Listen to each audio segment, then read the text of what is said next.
నేను ఒక మొక్కుకున్నానండి. కొన్ని ఇయర్స్ బ్యాక్ నాకు జాబ్ వస్తే నా ఫస్ట్ శాలరీని ఎవరైనా పేదవాళ్ళకి ఇచ్చేస్తాను అనేసి మొక్కుకున్నాను.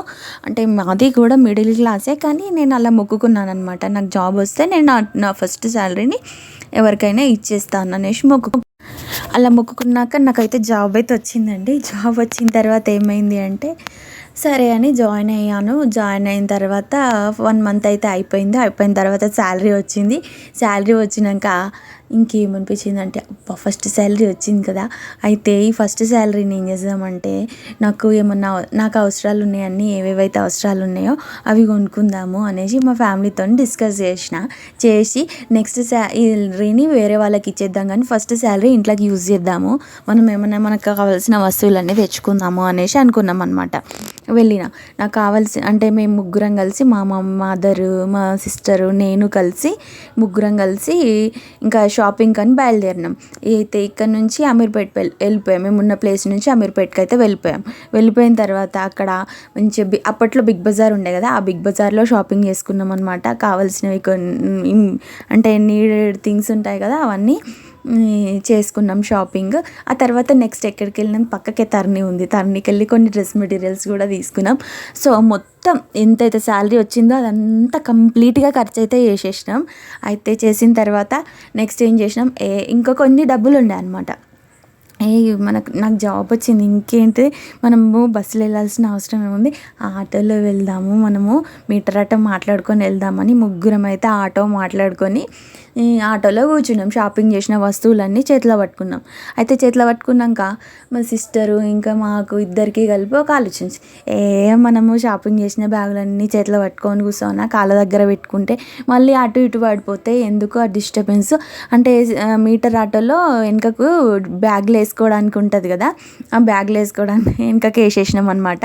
వెనుకకి వేసేసిన తర్వాత రావాల్సిన ప్లేస్ అయితే వచ్చినాక దిగినాక అతను వెళ్ళే అడ్రస్ అడిగాడు అనమాట. నేను ఈ ప్లేస్కి కొత్త మేడం, ఎట్లా వెళ్ళాలి అంటే, ఇక్కడ నుంచి ఇటువైపు వెళ్ళిన తర్వాత ఈ గల్లీ నుంచి ఇటు టర్న్ అయితే మెయిన్ రోడ్ వస్తుంది, అట్లా వెళ్ళండి అని చెప్పినాము. ముగ్గురం అయితే ఆటో ఆయనకు డబ్బులు పే చేసి మేము గేట్లో నుంచి లోపలికి స్టెప్స్ ఎక్కినాము. ఎక్కుతూనే ఉండగా మిడిల్లో గుర్తుకొచ్చింది, అయ్యో మా బ్యాగ్స్ తీసుకోలేదే, ఆటోలోనే పెట్టినామని అనుకున్నాం.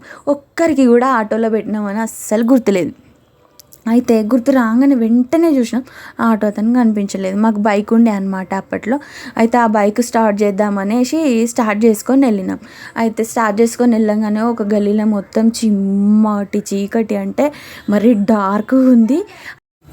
సరే ఎట్లయినా సరే అని కొంచెం దూరం అయితే వెళ్ళి చూద్దామని చూస్తే ఇంత దూరం వెళ్ళినా కానీ మాకైతే లైట్స్ కనబడతలేవు.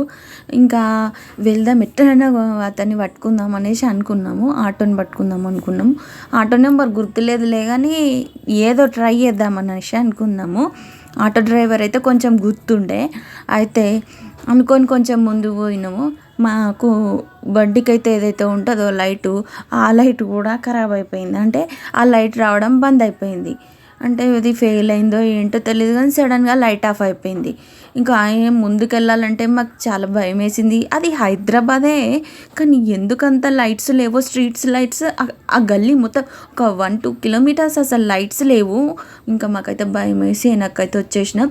ఇంకా ఇంటికి వచ్చి అనుకున్నాం, మనము పేదవాళ్ళకి ఇద్దామని మొక్కుకున్నాం కదా, ఫస్ట్ శాలరీ ఇవ్వకపోయేసరికి ఇట్లా అయిందో ఏమో, ఆటో ఆయన కూడా ఏం సమస్యలు ఉన్నారో ఏమో, అతనికి వెళ్ళిపోయినట్టుంది. దేవుడు మనం ఇవ్వకపోయినా కానీ దేవుడు మన దగ్గర నుంచి తీసుకొని ఇచ్చేసిండులే అనేసి అనుకొని ఇంకా ఏం బాధపడకుండా హ్యాపీగానైతే ఉన్నాం. అదండి నా లైఫ్లో జరిగిన రియల్ స్టోరీ. అసలు ఇట్లాంటిది అవుతుందని నేను అస్సలు ఊహించలేదు.